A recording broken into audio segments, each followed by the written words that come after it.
Bless up, God family. It is your brother Rootsgod, and it is such a pleasure to be doing my first podcast episode. This is Ageless Living, Creative Wellness, and the Art of Alignment.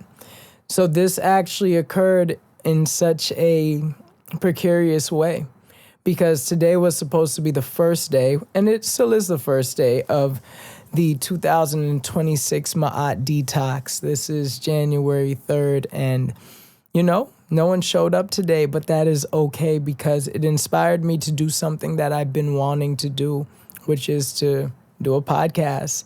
I've been thinking about it and playing with different names and ideas and visualizing this for so long. And I said, you know what? Now is the perfect time to manifest. Now is the perfect time to embody, as opposed to just all of this ideas and pondering and just thinking about it. Let me make it happen. Let me take the time that I wanted to take to spend with folks and be in community to create community in this way. Maybe you're hearing me days, months, weeks, years after, and that's okay. And, I just think that this is just going to be such an archive for this vibe that I'm cultivating, creative wellness. So really, this podcast is going to be exploring ancient wisdom and embodied practices and the art of alignment. That's really what it's about. And so I'm super excited. So this Ma'at Detox, of course, is 42 days. And I definitely want to invite anybody to come on board and join me. But we're also going to be looking at this ancient text, the teachings, the wisdom, the instructions of Ptahhotep. And I definitely want to read the first law, which is what I was going to do today. And also, before I break it down and explain, kind of my version of it in terms of simplifying, so we could kind of put it in our modern idea and language, I want to bring up this other idea. So I'm going to read this first, and then I want to bring up another idea in terms of laws, right? Laws, and recognizing that in order to fully embody principles or laws or concepts, whatever you want to call them, you have to recognize what the opposite is.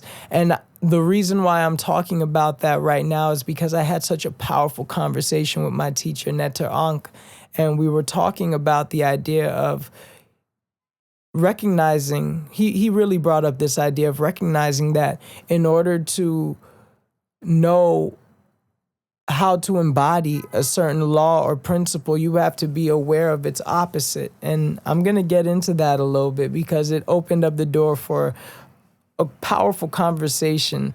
But first, I'm going to read this first law from the teachings of Ptahhotep, connect it all together, and basically share with y'all what I was going to share with the detox group today.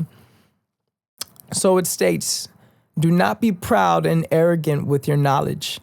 Consult and converse with the ignorant and the wise, for the limits of art are not reached. No artist ever possesses that perfection to which he should aspire. Good speech is more hidden than green stone, yet it may be found among maids at the grindstones. So greenstone referring to emeralds here. Emeralds is actually in parentheses. Yeah, so I think it's just, such a powerful idea. And it's really alluding to this concept of recognizing that even the people that you may deem the most strange, the most weird, the most ignorant can have such value to offer you. And rest in peace to my father. But I remember there was a time where we stopped, this homeless man stopped us, and, him and my dad ended up talking for so long, and the brother was dropping so much game about so many things. And I remember being so young and at first being judgmental and being like, man, like, why are we stopping and talking to somebody who don't even got a house? And then recognizing that there was not only so much brilliance that was shared, but there was also so much love. And I think it's important to recognize that our knowledge should never block us from seeing the wisdom of others and it's so important to recognize that everything and everybody is a teacher. And as I told some folks, one time when we were talking about this concept of a healer, like, if you allow everything in every situation, everyone is a healer. Looking at the sky, for example, when you just feeling like, yo, what is life? Is it even worth it? And you just look at like a beautiful sunrise, like that could be healing. Just getting a smile from a stranger passing by on the street, that could be quite powerful if you're having a down day. So I think it's really important and powerful to recognize that we can't be limited by what society tells us is the smartest person, the most knowledgeable, because there's so many people who get their hands dirty, and based off of them getting their hands dirty, they have something to show. It's not always those who keep their lives so polished and their hands so washed. And so I love that idea of the maids of the grindstone, like they're the ones really digging for the gems, right?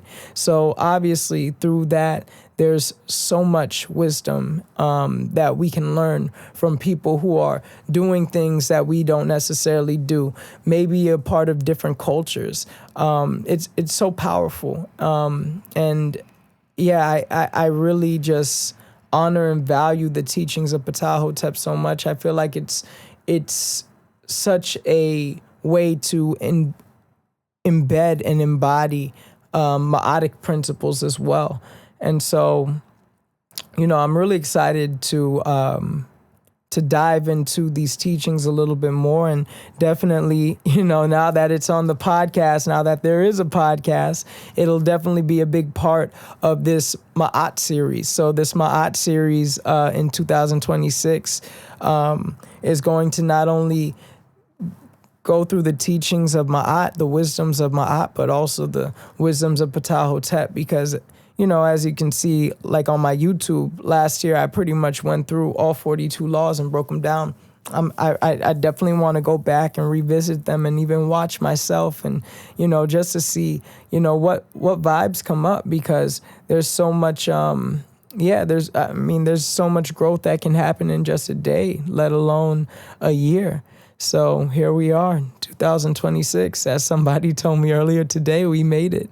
So yeah, giving thanks for that. So yeah, that was the teachings of Ptahhotep, and or the first teaching, I should say. And just a few other thoughts that came up. I really wanted to reference Ptahhotep and connect it to this idea of the laws of opposites, right? So I think that there is something to be said about whenever we are looking at things that we don't like and don't admire and whatnot. In a way, there's an energy field. There's something that we are being fed at the same time by even presenting that energy. And what I mean by that is, like, just like in anything, whenever we are looking to attract, or even if we're saying, I'm trying to manifest something, I think that sometimes we don't recognize that we have to look at the shadow of that to recognize where the work needs to be done. And so, yeah, I think that for me, even getting down to the law of attraction, which was basically the conversation that me and my teacher were having yesterday. The law of attraction basically, is that, like, focus on the things that you want to attract. But it made me think about this idea of the law of distraction. Like, what about the things that are distracting us from the things that we want to attract? And it made me really think on a deeper level of energy, of flow, right? And when I think of energy, when I think of flow, I think of water, and that gets to currency. And of course, we can think of currency as money, and yes, value, right? All of this is about value. And your attention is your currency. So when we're distracted, it's like a leaking pipe. and almost this idea of our energy being leaked in different areas because there's not clear focus. And when there's not clear focus, we need to know, okay, where are the leaks? Where are the holes that I need to stitch up, patch up in order for me to flow more optimally? So I think it's this idea of desire versus discipline, because you can desire something so much, but if it's not backed up by a real firm groundedness and rootedness and saying, you know what, like, this is what I'm going to do. These are the goals that I'm setting. And these are the ways that I'm going to eliminate whatever is distracting me from getting to that next level. So it's all a part of detoxing, because sometimes we'll be so proud of our distractions and we even need to detox from the pride.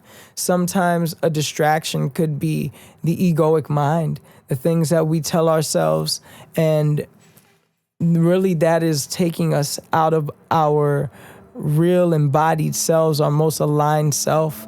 So, when it comes down to attraction and distraction, the recognition is the important part. Being able to say, you know what, this is where my shadow is showing up. And instead of avoiding and instead of ignoring, really exploring, really going into the idea of, all right, I can recognize that if I want to lose weight, I need to stop spending money on fast food. And as simple as that sounds, fast food could be the distraction, but really the distraction might even be deeper than the hunger for the food. It's the hunger to satiate a certain part of us that really we're trying to eliminate. So I think that if your desire is not as strong as your discipline, then you're not really going to achieve your desired outcome. I should say, if your discipline is not as strong as your desire, because we can desire things all we want, but we all know, like, we're creatures of habit. We fall into patterns. So yeah, it's really important for me to recognize that even within myself, like, what are the distractions that I'm seeing in my own life, or what are the distractions, these limitations that may be created in order from stopping me to really accomplish all the things that I want to. This podcast, for example, I've been meaning to do it, and it's like, everything is an excuse. And then I said, here is the time and the opportunity, and I'm going to take it. And I feel like we can be active in our lives. We can be activists with ourselves before we try to be so active in healing the world, because that's really where the healing is, right? It's us being able to manifest and be disciplined about all of the things that we want, all of our desires. So, yeah, I think embodiment is so possible when we are aware of our distractions. That's when we can truly attract. That's when we can truly embody attraction. You cannot attract if you're distracted. And I really think that's what it comes down to. There's something to be said about when things are pulling our attention. It really speaks to where our awareness, where our alignment may be. And it weakens our intention when we are so susceptible to our vices. So there's an ego detox that needs to happen as well. It's not just from the things that we eat and drink. It's what's leading us to even feel like we need to attract ourselves to these behaviors, these ideas. And a lot of it is cultural, a lot of it is societal, and we must recognize that though society and culture has its beauty, it also has its chains, it has its bars, it has its limitations. So thinking about what ideas, emotions, thoughts, habits interrupt our devotion and pull us out of being present? What ideas of comfort keep us from growing? Are there certain things that are taking us away from truly becoming? So I like this idea of looking at the opposites, the opposite law. Like we talk about, alignment, abundance, and faith, and all of these lovely things. And I would love for us to explore the polar opposite ideas so that we can really ask our shadows some deeper questions, right? And to me, this is perfectly in Ma'at, because you must weigh things on the scale. So just to, in a way, ground that, looking at our distractions can bring us deeper to our attractions. And when we are aware of our distractions, we can then increase our passion to be able to take manifested action. So it's like sometimes we could be so proud, going back to the teachings of Ptahhotep, we could sometimes be so proud of the things that are distracting us. My culture this, my family that, and not even realize that there are ideas and concepts that could have come with that might take us out of, I don't want to say humble, but I think that there is something to be said about being humble, or let's say being balanced, because truly spiritual discipline is being balanced.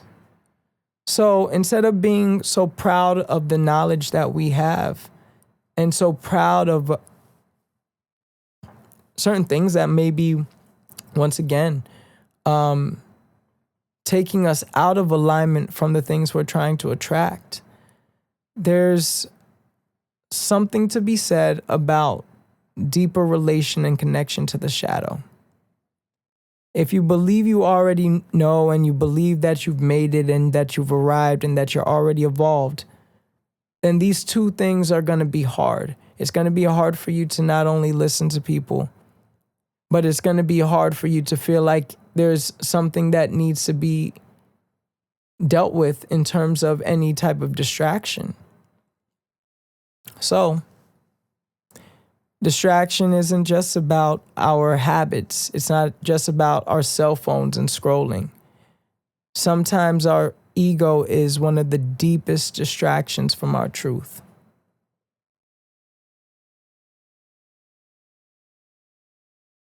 It's not just social, it's internal. The pride can distract us from feeling like we can be refined. When we feel like we're so certain, we could be distracted from listening. Wisdom flows where balance exists. So that's pretty much what I wanted to talk about today. Don't resist the feedback when it comes to growth, because anyone is capable of showing you some. And, recently that has happened even at my workplace, where a lot of people, I may not necessarily fully align or agree or, even be able to relate.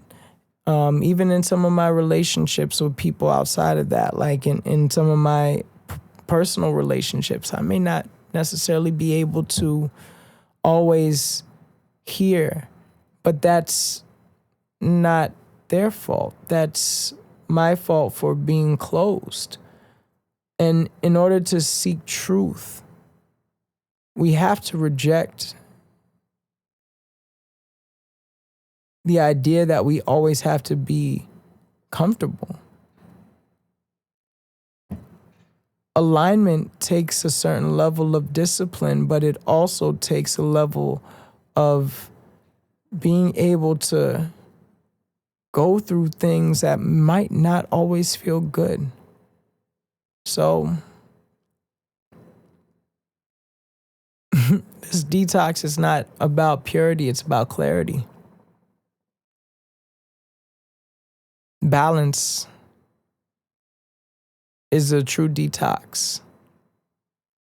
This idea of spiritual superiority, false certainty, pride can all be rectified when we start to inquire from self, from one another, listening, deeper listening, and reducing our distractions.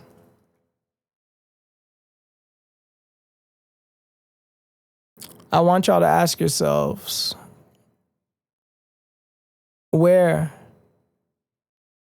and how does my ego distract me from growth? Who have I been dismissing? And can I look into the wisdom that they are truly carrying, the message that they truly have, that the divine, that the creator has for me?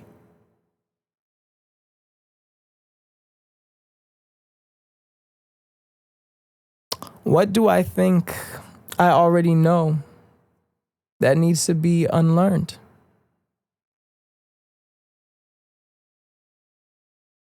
How does distraction show up in the things that I'm trying to call in? How does it show up in my practices? Does it show up at the gym? Does it show up in the yoga studio? Does it show up when I'm at work? For the next 24 hours, I want to challenge y'all to do some deep and intentional listening, and I'll challenge myself to do the same thing. Instead of correcting or trying to teach or defend, just observe. Just observe and accept, and try to avoid the impulses to improve or to interrupt. And I feel like us just practicing that, us just practicing a deeper sense of listening to ourselves, our higher self versus the ego, that Heru versus the set. Not to say that we don't need ego, that we don't need set. It's knowing how to set it in its place to keep it in check. It's knowing that our emotional loops are definitely not to be ignored, but they can also break down to certain distractions, because these loops, these cycles that we're going through might also carry a lot of limiting beliefs.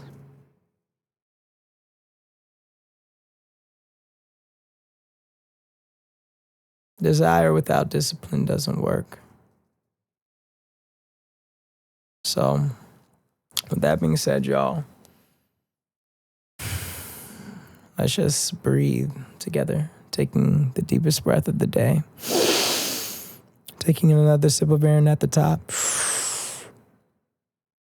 and sighing it out. Another deep breath in, this time imagining your nostrils being in your lower abdomen, your pelvic floor even. Breathing all the way in and down and feeling that energy rising up the spine, the shoulders coming down, feeling the alignment in your body. Taking another sip of air in. And letting it go. I want to invite you all to join me for the Ma'at Detox, or you know, just even if you're hearing this years later, I'm sure we doing some. So just hit me up, you know. Rootsgod on everything. And, you know, this was episode 1 of Ageless Living, Creative Wellness, and the Art of Alignment.